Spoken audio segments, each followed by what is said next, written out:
Sons of the Forest Community Q&A. 1. Kelvin and Virginia scale poorly into the late game. Will Endnight allow the player to give Kelvin, Virginia more commands or other things to do? If not, will we see more companions in the future that add more variety? We have big plans to keep adding tasks Kelvin can complete.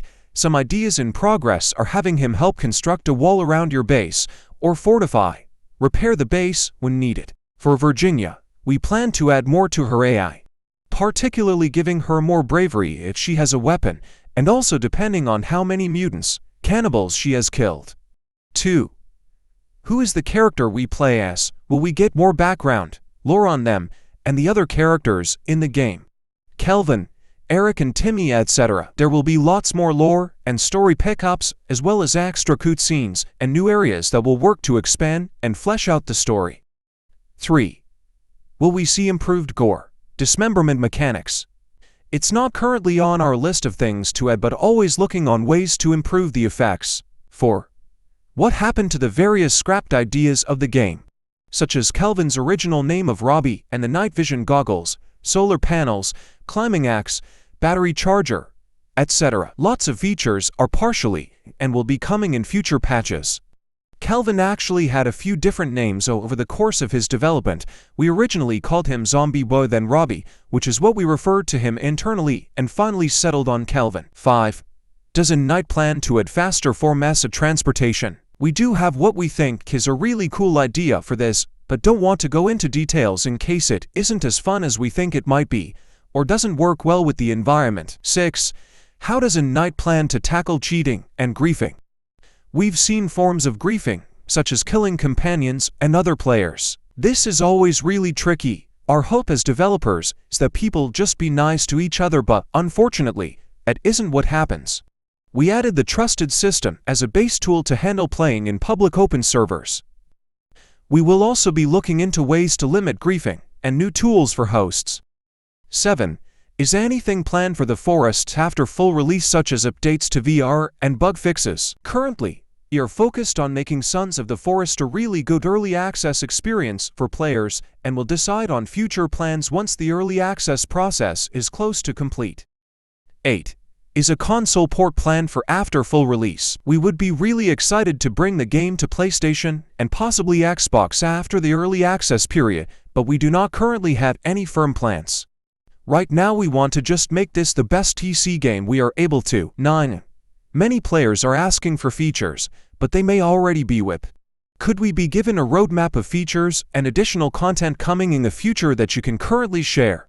This will prevent many repeated requests and improve the overall community experience.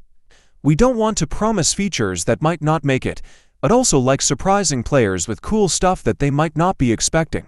We do read all the comments and feature requests and try and implement the best fitting ideas. 10. Will there be an expansion on the crafting system? Currently what you can actually craft is very limited. There will likely be new items you can craft as we see what items players want and what would improve the game. 11. How does Endnight plan to improve the pacing of the game? Players are finding the GPS to be locating the entire story for them instead of over time, which would give more incentive to build, explore. People have suggested adding a compass and the ability to mark points of interest instead. We have a bunch of ideas we are currently discussing internally, but don't yet have a perfect solution. We do agree it's an issue, and some players are just running all the way to the ending instead of existing in the world. 12. Will there be more building options? Currently the free-form building, while very unique, is also very limited in what you can actually do, such as the ghost blueprints. There will be new ghosts added as well as improvements and extensions to the free-form system. 13. Does Endnight plan to add more enemies and mutants, or change the ones currently within the game? Some players have expressed how little they see them or how little variety they seem to have. We have at least one character that wasn't ready for the first launch, and there may be others we add over time, including variations on some of the current enemies. 14. Cannibal camps are currently very small, and other than fighting the player, the cannibals don't actually do a lot when it comes to their own communities. Will we see an expansion of their camps added over time? We do have plans for this, adding more ambient actions for the cannibals to do around their villages, and also visual improvements, such as more types of structures they can live in to give the different camps more variety. 15. When will support for dedicated servers be implemented? This is something we are working on in the background, but we don't have an exact date yet. 16.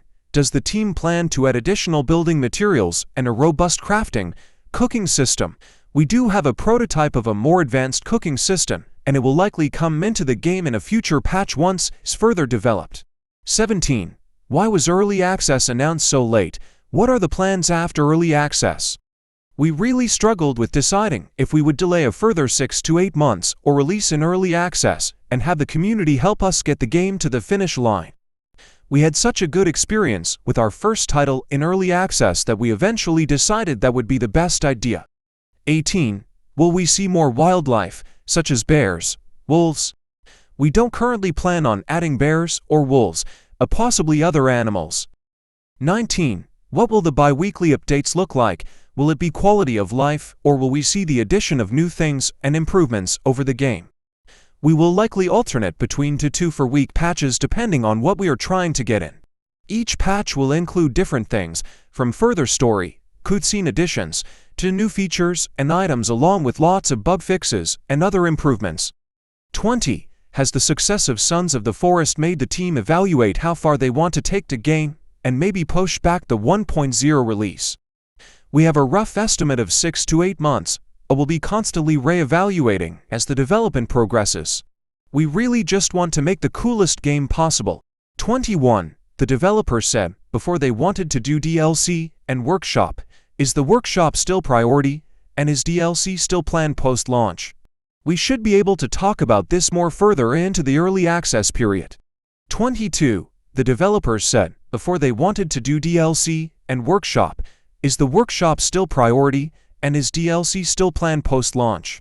We do have some ideas, but nothing concrete we can share yet. 23. Will we see more prefab buildings and stuff from the first game, or will everything be new? We're trying to add mostly new stuff, but if something that was in the first game makes sense and is fun, we are not opposed to adding it.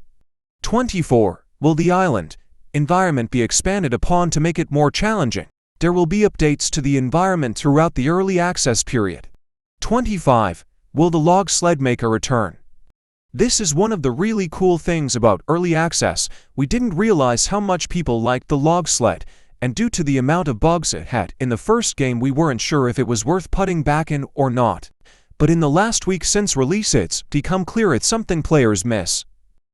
Follow if you enjoyed the video. Download the free Forest Companion app. We just hit 100K.